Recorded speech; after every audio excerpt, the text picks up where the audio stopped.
ang hindi pala maubos-ubos talaga itong mga puguan dito sa atin, kumbachero.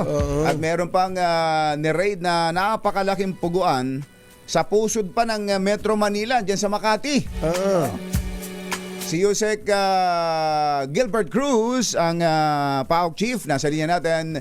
Yusek Gilbert, magandang morning! Si Ka Jerry at si Ka Tunying po ito. Good morning, Ka Jerry at Ka Tunying, at sa mga nakikinig at nanonood ng programa po natin, magandang umaga po sa inyong lahat. Opo. Yusek, malaki daw yung ni-raid ninyo kahapon dyan sa Makati? Opo, malaki po yun.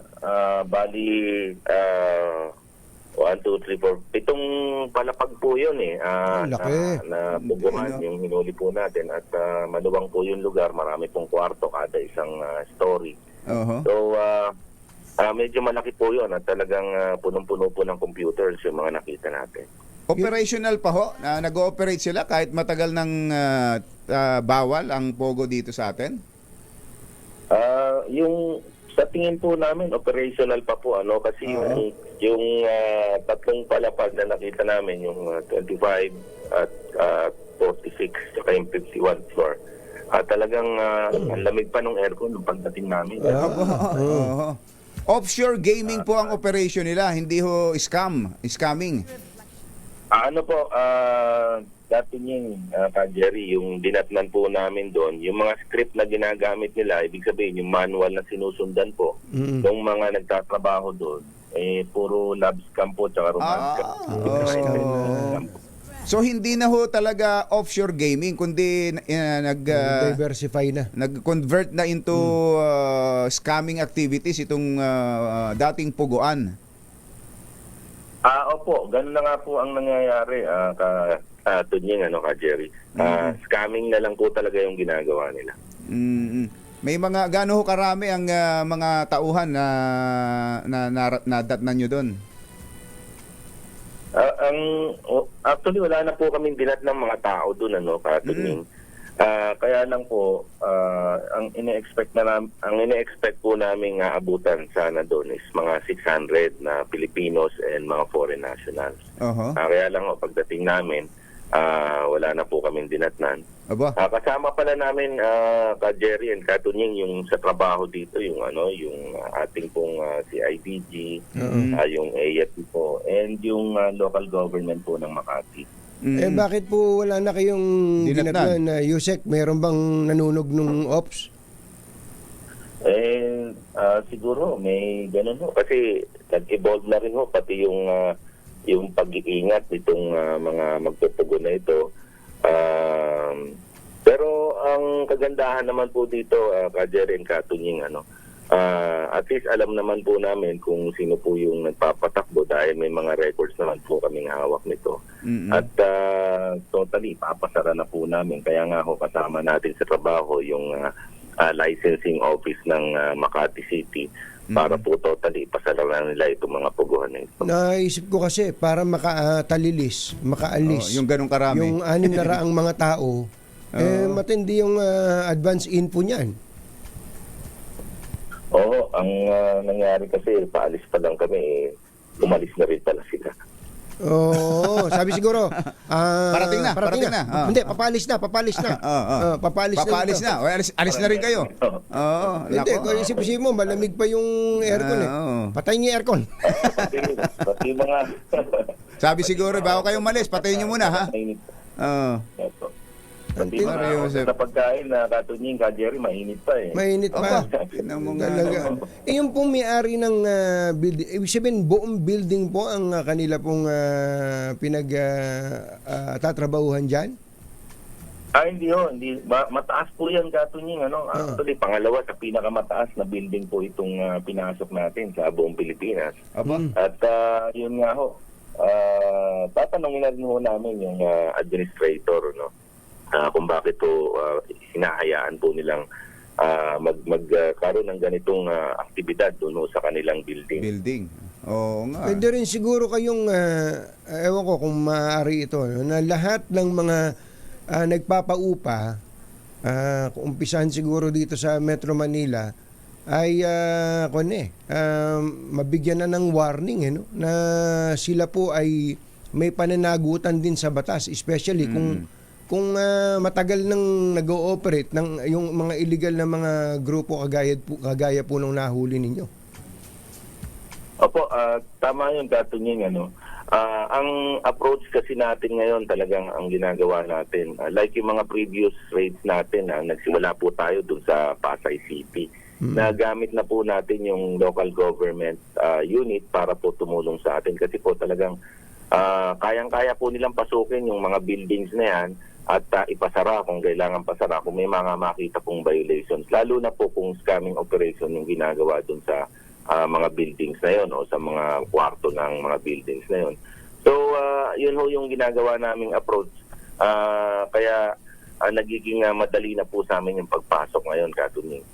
Ano po yung palusot yung katwiran ng mga building administrators, yung mga especially yung mga nakaraan po na nakausap niyo, pwede ba nilang sabihin na hindi namin alam na illegal yan kasi kung yan BPO yan Ganun lang ba ang mga sagot nila diyan?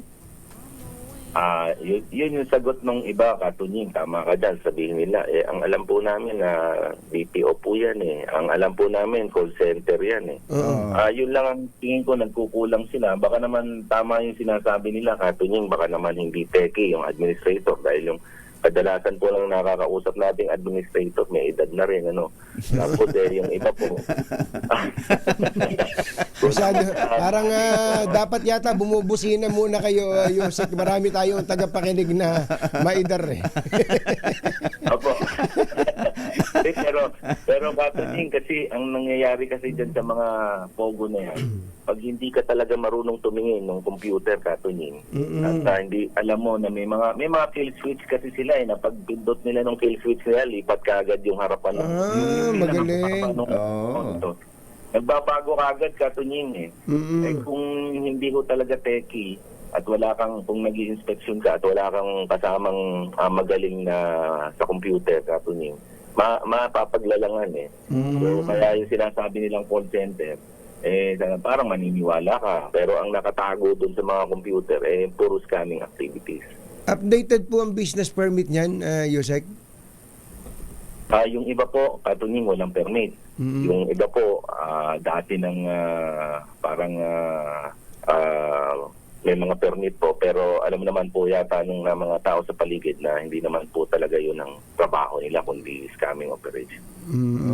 Sa info po ninyo, Yusek, doon sa 600 na nakaalis, nung kayo'y paalis pa lang din, ilan doon ang mga dayuhan? Yung tinignan namin Jerry, yung kanilang training room. May training room kasi Jerry, ang tingin po namin dito baka 50-50 na po yung Pilipino at saka mga foreign nationals. Kasi yung 50-50 na ginagawa na binabasa po ng mga karamihan nasa English na po kung mga foreign nationals po English ang gagamitan niyan. Sa pang-i-scam dati namin yung mga dati naming dinadatnan nasa wika po ng minsan Mandarin, minsan kung ano po yung niloloko nila. Pero ito English yung nakita namin karamihan. So most likely marami rin ng Pilipino na involved na rin sa sa scamming. So marami po hong mga foreign nationals na nananatili sa bansa na dating nasa puguan at ngayon ay nasa scamming activities sa kabila ng deadline na ibinigay natin, Yusek. Tama yun, Jerry and Katunying. Marami pa pong dayuhan. Actually, yung ibang nahuli namin talagang hindi na sila nagpa-downgrade ng kanilang mga visa. Hayaan na lang nilang mag-expire o yung hindi na sila nagpa-downgrade from working visa to tourist visa. Parang nilaban na nila Tingin ko sa laki ng kinikita nitong scamming activities na negosyo nila, nilaban na nila na okay lang, kumahuli tayo at least kumita na tayo. Ganun, yung iba tulad nitong nakaraan na nababanggit, ang involved sa kidnapping ng isang bata, itong estudyanteng pinutulan pa ng daliri, ang negosyo puguan, Yusek. Tama yun, Kasi marami po tayong puguhan na naipasara na, no?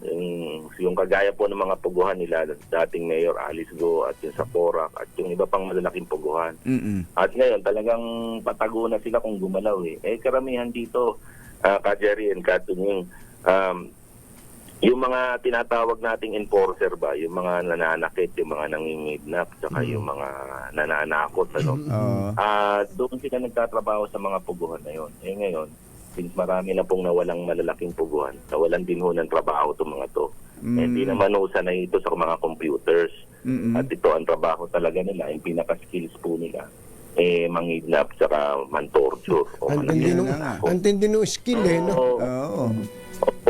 So, ang ginagawa nito, naghahanap na lang sila ng pwede nilang pagkakitaan. Like, halimbawa, yung mga nananalo sa casino, o kaya yung napalitaan nila na may pera yung pamilya niyan. Nako. So, yun ho ang ginagawa nila dahil alam na ho nila yung pasikot-sikot sa atin dito. Alam na nila kung paano sila lulusot. So, yun ho yung, kaya may mga insidente po tayong gano'n na nakikidnap po, mga kidnapping incident. Panghuli na lang, Yusek, ito hong yung nahuli ninyo na may itong pinasok nyo sa Makati, meron din daw Chinese. Ano kaya ang skills nun, Yusek? Baka pwede maging translator ni Isko yan.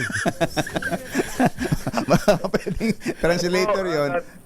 Gagawin daw ninyo state witness? Opo, maganda naman po yung binabanggit niya kahapon. At talagang yung sinabi niya na talagang sa Pogo siya nagtatrabaho at sinabi niya rin ho na matagal na rin ho siya rito sa Pilipinas at yun nga ho, willing na po siyang magpa-deport na lang daw, sabi niya gano'n kahapon. So, marami na po kasi sa amin ngayon, Katunying, Ka Jerry, na sumusurrender. Minsan kumakatok ng madaling araw, minsan gabi. Para gusto na po nila magpa-deport na lang. Hindi, baka sakaling tanggapin kung translator, Yusek. Pwede po. Nangangailangan yata si Isko. Yun yata ang dating translator ni Isko, hindi na mahagilap ngayon.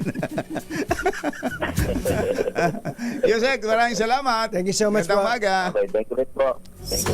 Yusek, good morning po. Yusek Gilbert Cruz ng PAOK. Jerry Baha at Anthony Taber